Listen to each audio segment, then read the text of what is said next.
Danica Štela Pop TV, gospod Luka Mesec, za vas ima vprašanje. Zmaga je relativen pojem na nek način. Kaj bo za vas predstavljala zmaga? Ja, Levica ima cilj vsaj za 30% povečati rezultat s prejšnjim volitev. In še eno vprašanje, kako komentirate ponovno odstop ene izmed vaših članic, soustanoviteljice Levice Piranske svetnice? V bistvu nima komentarja na to. Zdaj pač vsak član se sam odloča, kdaj se vidi pri stvari, kdaj se ne vidi več. Njeno odločitev spoštujem, veliko jo se ne spoštujem. Hvala.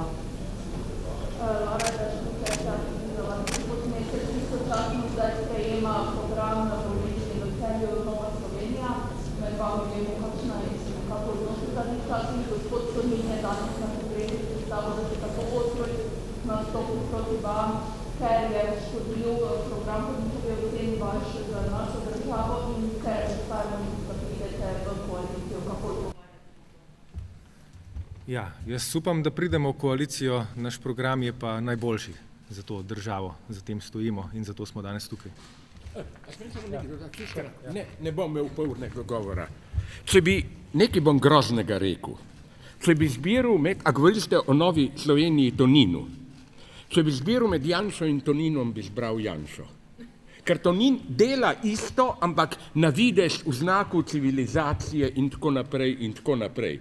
Ker skoraj cenim pri Janši je, da, kako bi rekel, ne more iz svoje kože. Odkrito pove. Zato, to resno rečem, je to absurd. Če boste imeli, to je absurd, izbiro koalicije med Janšo in Toninem, živel Janša. Zaradi tega, ker tam veš, kje si. Zato tudi, ker sem enkrat že letel pred leti, mene je veliko bolj strah teh oklevajočih kulturnikov okoli Janše od samega Janše.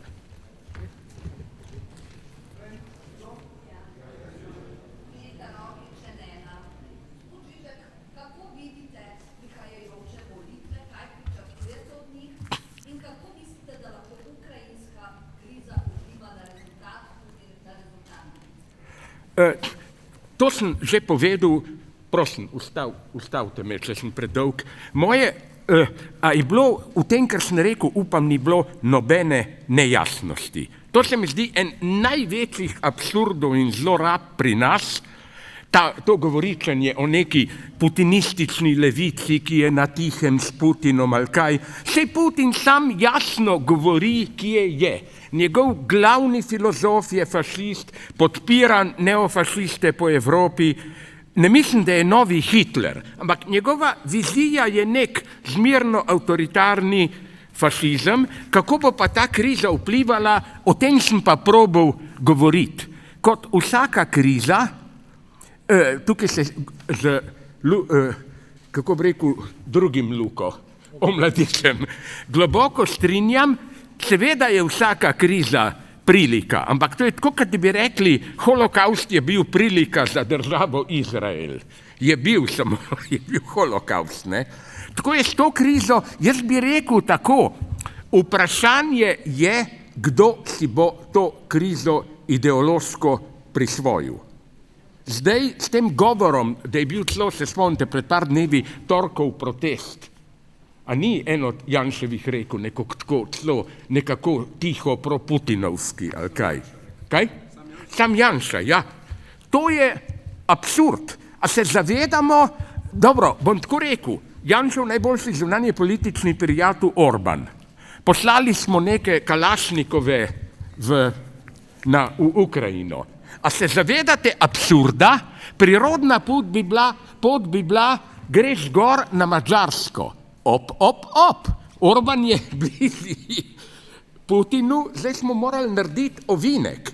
Janša po mojem igra tukaj neko igro, ampak usmeritev, ki je on najbližje v Evropi, je pa zanimivo, kako je večina ima to hinavsko stališče. A veste, tukaj so šli Rusi malo predaleč mogoče, ampak v osnovi jih pa razumemo in tako naprej. Ne, Razumeti treba samo, kje smo mi delali napake.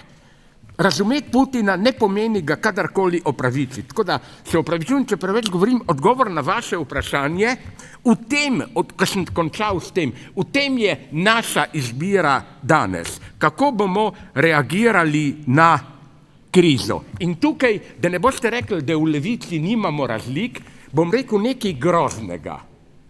Se strinjam to, da je zdaj mir bistven in bi celo rekel, ker so že številni zelo desničarji ugotovili. Če hočemo Putina res premagati, mu moramo pustiti neko navidez, retorično, mehko pot ven. Ker Putin se je izkazalo zdaj, vsaj na ravni vojske, je papirnati tiger. In tukaj se je Mao Zedong zmotil, ko je rekel, Amerika je sam papirnati tiger. Ja, samo kadar papirnati tiger zgublja zobe, je najbolj nevaren, ker takrat je pripravljen iti na vse. Ne, zdaj treba dialog z Rusijo, ruske umetnike, vse, in Putin to ve, tako jih bomo odznotraj. Zato sem govoril tako zavzeto, poslušajte, kak spopad civiliziran Zahoda z Rusijo, a veste, kaj se zdaj dogaja v Rusiji? Ne morem kontaktirati svojih prijateljev, šlo, da se mal baham nekaterih zelo znanih, tista Nadežda Tolokonikova, Pussy Riot, pa to. To je neverjetno, kaj se dogaja v Rusiji. Represija, revščina, vojaki so popolnoma zgubljeni in tako naprej. Zato se mi zdi izjemno važna strategija, kjer pa pride drobna razlika, pa ne mislim, da sem kakorkoli za vojno. In pa rekel nekaj groznega, se izročam vam, da me napadete. Veste, parola mir ni nedvoumna. Je danes toliko zlorabljena, vsi so za mir. Ne pozabite ruskega imena za invazijo Ukrajina. Mirovna operacija proti genocidu. In zdaj bom pa rekel nekaj, da vas namirno razjezim vse tukaj. En prijatelj levičar mi je rekel, zdaj treba samo za vsako ceno mir, da ni žrtev. Veste, kaj sem mu rekel? A fino, a prihajaš iz belogardistične družine? Ker to je bil njihov glavni argument leta 1941-2. Ne se upirati Nemcem, preveč žrtev mir. Ne pozabite nek drugega. Vsak okupator polke zasede, hoče mir. Izraelci iskreneje hočejo mir na Zahodnem bregu, ker ga imajo zasedenega. To ne pomeni, sem za, tukaj se vsi strinjamo, izjemno previdnost. Ne izzivati, pa tako. Ne? Samo treba pa se zavedati, da je samo ustrajati na miru prazna formula. Da to je mir na podlagi tega, ker si rekel, točno se ve, kdo je agresor in tako naprej. Ne pa mir v pomenu, vsi smo mal krivi, pa treba ne vem kaj in tako naprej. Se opravičujem, da sem predolgo. Dajte sprašvati. Luka od dela nadaljavo. Vprašanje je, če je KUL sam ne bo zmožen sestaviti vlade, kar več očitno ne bo, in če kateri od strank KUL-a slučajno ne uspe priti v državni zbor, ali pričakujete, da se bodo ostali vseeno držali v določil povoljenega sporazuma, torej ne bo vlada z nobeno strank aktualne koalicije? Ja, vsekakor. Ok, še zadnje vprašanje. Ja, jaz bi gospod Žižka sem vprašal, prej ste govorili o Čomskem. Čomski pravi, da je spor Rusija-Ukrajina največja grožnja do zdaj, ampak da je najlažje rešiti. Da rešiti, da lahko le EU s tem, da se ne poklekne pred NATO in Ameriko. Zdaj zadnja informacija je, da Američani ne bojo nekaj kupovati plina od Rusije. Evropska unija, da je pa praktično napovedala, da bo nekaj. Pa Čomski pravi še eno stvar, da vsak predsednik ruski, ki bi bil od leta 90 naprej, če bi Ukrajina šla v nas, da bi v bistvu posredoval. Prvič, tega ne mislim jaz, ker veste, kaj je tako zanimivo? Moramo malo študirati, kako se je to spreminjalo. Še pred 6-7 leti je Putin skozi govoril o Ukrajini kot o samostojni državi.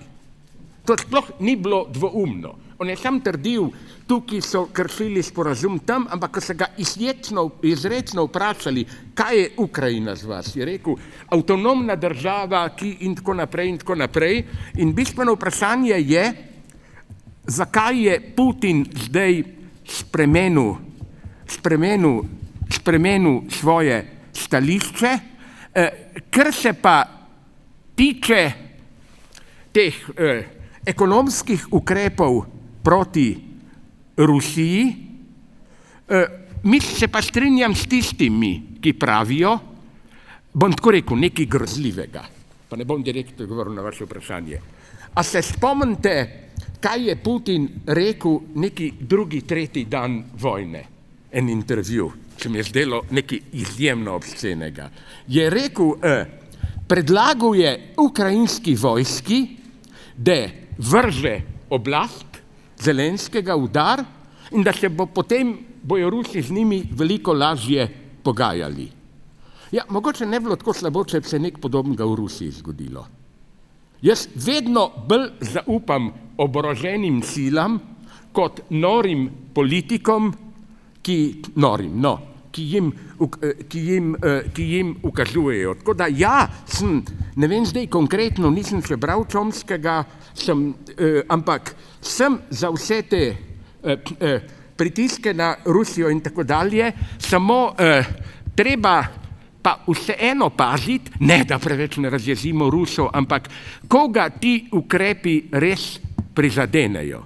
Jaz mislim, da treba udariti tam, kjer Putina res boli in ključ je v tem z neko bolj odprtostjo, čim bolj adresirati, stike narediti s tako imenovanimi navadnimi ljudmi. Pazite, pravi problem Putina in tega ga je strah, zato že napol uvajajo izredno stanje v Rusiji. Vem, jaz sem vsak dan v stiku, imam prijatelje tam.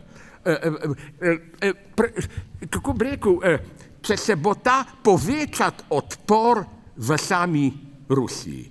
To mora biti glavni cilj. Se opravičujem.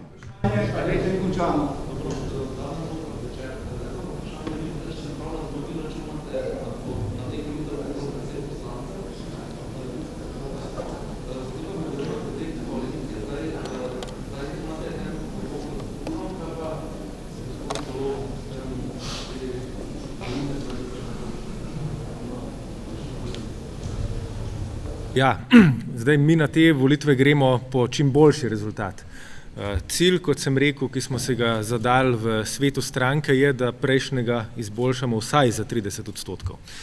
Drugič, z Kulom in z Golobom smo v stikih, z obemi se pogovarjamo, oboji imamo skupen cilj, to je pač zrušiti Janševo oblast in premagati desnico na volitvah, upam, da z 2/3 večino. In temu cilju bomo seveda sledili. Kaj je bilo vprašanje še? Ja.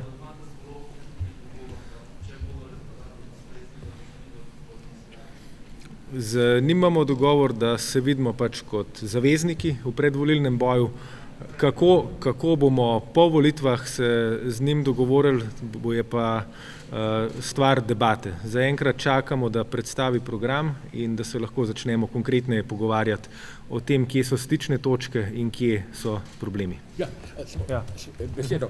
Veste, kaj bi bil moj, spet ne vem, če se boste strinjali, paradoksalen predlog. Mogoče bi bilo pa boljš, da bi se jasno percipiralo, kako različni sta Levica in kaj ta že, Svoboda, Golobova. Ker na ta način ne bi delovalo to, da bi pol Golobu očitali, se ti si instrument Levice, da bi vam rekli, se vi ste samo ena od teh sredinsko-liberalnih. Vsi skup moramo dobiti čim več. In če je cena za to, da ni ena trdna vnaprej programska koalicija, bi jaz rekel, samo to treba dobro taktično preračunati, celo to, da je pot do večine potem, da zdaj niste preveč skupaj.